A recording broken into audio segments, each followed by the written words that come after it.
Today I went to Dora's, a friend of mine, because I'm house hunting, and she has a dog named Diego. Well, he's a little Chihuahua. I've never met him. She opens the door and I'm hit with this intense yelping, barking, high pitch, but louder and non-stop.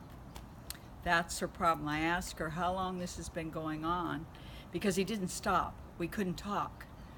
And she said 5 years.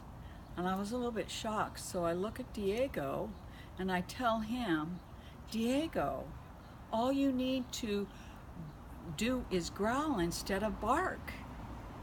That way we can talk and you can feel safe and still hear what's going on in the environment.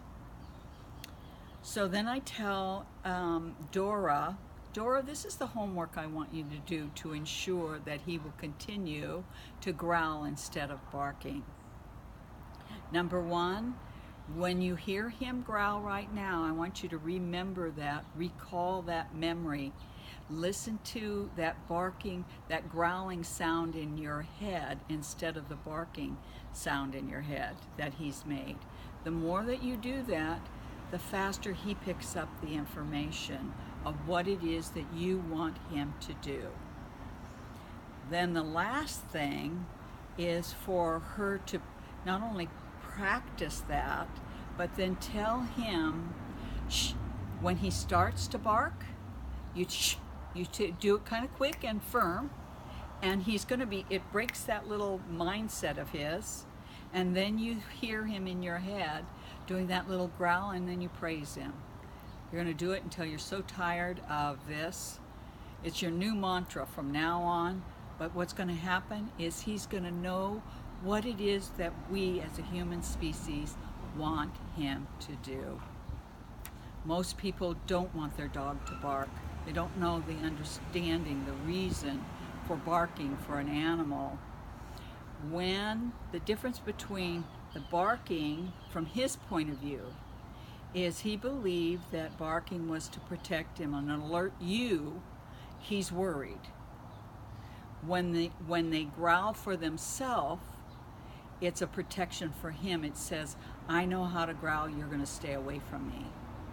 Now, we always stop an animal from growling because we know it's an aggressive kind of behavior. You take the growling away from them, they go into biting.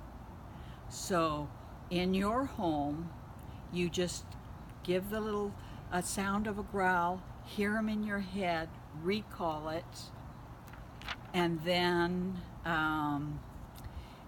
what happens is he stops barking. It gives him clarity, and then everybody wins.